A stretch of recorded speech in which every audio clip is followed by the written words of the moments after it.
What's up, YouTube? This update getting out there kind of late Monday night. Sorry about that. Life's been life's been throwing some curveballs. But anyway, we got my coral looking fantastic. I got a new frog spawn hammer. My bubbles expanded, but it actually looks like it's starting to split. And the mouths are actually becoming two distinct ones. My Duncan fell off, so I need to glue that up. Just a little stump Duncan. We got some zoanthids. My Monty caps are doing well. My digitata, I took off the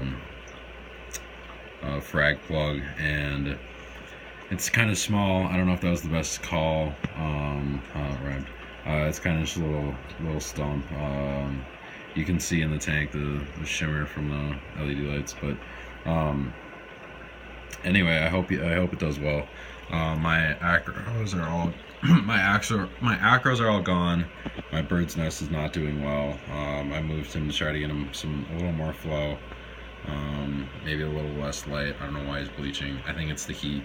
I am trying to get my window fixed in my room so I can actually get out if there's a fire, and also it allows me to put an air conditioning unit in there. So safety and comfort. That chalice back there doing well. This stoli doing fantastic, starting to grow quite a bit. Kind of growing towards the light, which is kind of a cool little interesting thing. Actually, that doesn't make sense. No, it's growing. Why is it growing to the right? Because the light, I mean, it's T5s, like it's over everything. Right now it's just LEDs, but the LEDs are strips, so they're basically T5s, except you get the shimmer the T5s don't give you. So I like this level. This might be a tad much for like normal viewing, but night viewing it's pretty cool for parties and stuff like that. Anyway, we got my micromusos. Flipped over coral, I need to fix that. My Yuma, you can see the reflection. That's actually the best way to view it right now, because over here it's kind of, I mean, that works too, but I can't get close to the tank due to the stand. I got my leather coral here. Beautiful as always. Brilliant green, super bright, great coloration. And then I got my little shrimp man. This guy will literally clean your hand. Here, I'm going to take the blue filter off so you can see him better. It's actually a yellow filter. So as you can see, my tank's pretty washed out in color, but him you can still see. And he'll jump onto this thing and there's food. Even when there's... let's see, there's actually some food in there, but even when there's he found it. Even when there's not, he always thinks it's up, like up the main body of the thing for some reason. But he'll jump on your hand. He's really playful. He's a super cool little guy. I hope to get one of the fully red ones and maybe a peppermint. One of each would be kind of nifty, I think. I don't think there's any problems associated with that. If there is, please let me know in the comments. I don't want to like mess things up. But anyway, it's super glued out up here, so let's go down to the filter. What we got going on down here? So we got phytoplankton in a glass bottle wrapped in lights with a bunch of tubes going into it. One of those tubes is an airline, one of those is for water in, one of those is for phytoplankton out, and then food I just add by hand every few weeks or so, just a few drops. I also have my colors set up and my Jabo calibrated but not programmed. I'm still doing water tests, finding exactly how much calcium and alkalinity.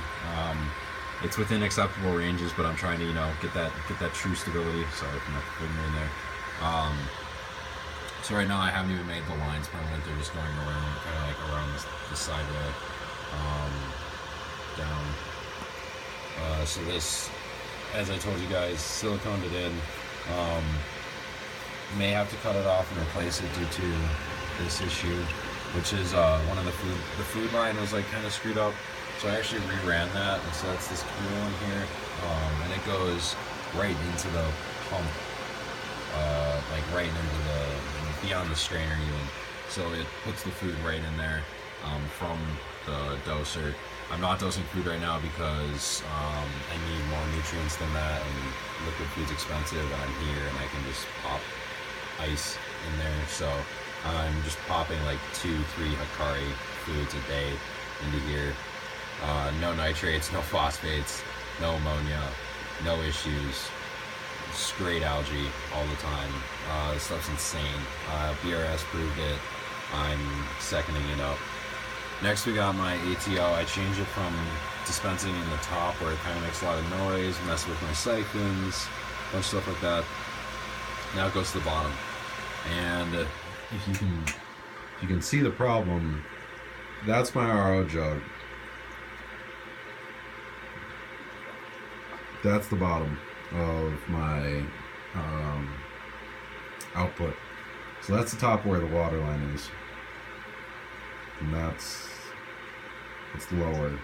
So anyone who knows how a siphon works, instant siphon. For those who don't know how a siphon works, I've been told that some of my videos are a little fast and a little complex. So basically what happens, the air is pushing down on the water's surface here, and it's pushing down here. But there's more air over this than there is over this. So it wants to go down to the lower level. Also, this thing, MGH, mass times gravity times height, tells you how much energy something has, and it always wants to be at the lowest energy state. So for those reasons, a siphon will be created if there's no air present in the top loop. If you can start pumping water into there, it'll siphon once you turn the pump off. Now, how I solve this is basically the same way that Neptune's ATK works. So I basically just drilled a hole in my tube. I don't know, I used a knife and just kind of bored out a hole until it was squirting water. And I mean, I don't need the full amount of water that's giving. I even had it on a ball valve that I've now turned open because it doesn't matter how much water flows into here. So that's why I solved it. Siphons are great things to use to empty tanks and stuff. You can get them started just by sucking one end with the other end's in the water. There's more complex ways to get other siphons started if you can't do that for whatever reason. Look those up if you want to know. Getting back to the changes that I've made, I've had to add ice every day to my tank to keep it at below 81 degrees, and honestly I failed yesterday. I think that's why my acro's not doing well. My other coral aren't growing super fast, but they're not really taking a hit. My pH is dropping because I'm out of nutrients, so I'm trying to just feed, just overfeed the system as much as possible. I know it sounds a little crazy to some of you guys, but that being said, October 15th or 16th, when my tank is 100% definitely clear of all parasites, I'll be adding a lot of fish all at once, and I'll be confident that I'll be able to do that because of how much I'm feeding. Now at the same time, I also will be doing a massive build here in the next few weeks, so stay tuned for that. It is one of the things I've been working on. I've been kind of quiet about, not only that, but like the new inhabitants in the tank. I was going to get this video out sooner, but my anemone that I bought had some issues and died. I'll talk about that later in a different video. So the build that I'll be doing is I'll be upgrading my 40-gallon breeder to a 65-gallon tank, which is basically the same tank except 8 inches taller. Let me find that. There we go. So it's the same tank but 8 inches taller. So I'm also getting 30 more pounds of, or 15 pounds of rock or something like that, from the same source I got this rock from. I'm going to be throwing that all down in the refugium for the next week or so. Let it start leaching some of those nutrients. Like I said, guys, I'm low on nutrients. Like I'm at zeros. Definitely zero nitrate. Probably 3. I'm showing 3 on the. So that's 3 parts per billion phosphorus. because that's the ultra low Hanna checker. So really, really low numbers. I think that's 0.001. Really, really, really low numbers. So honestly, not worried about much. Rock-wise, the nutrients in those, not worried at all. I did get 2 turbo snails as well. They're hiding way in the back under my overhang there. You can see where they cleared off that back portion there. They really took a good chunk out of the algae, so they're doing good work. 10-minute video, they say that's the key, so I'm gonna cut it off there. Unedited, raw, straight to you guys, as fast as I could. Sorry for the delays. Life's been fun, boys and girls, everyone in the reefing community. Stay strong, keep reefing, don't neglect your tank because life's maybe neglecting you. Have fun with everything. Thank you for all the support in my life through my channel, on the live streams. I'll try to get back on those, so keep a lookout for Ricos, Reef Dudes, CJs. I'll be on all of those answering questions. Made a lot of good friends there, answered a lot of people's help, answered a lot of people's questions, helped a lot of people. So yeah, last look at the sand bed for some little critters on the glass and stuff. And peace, everyone. Engineer your aquarium for you. That's why we got in this hobby. Do it for yourself. Peace.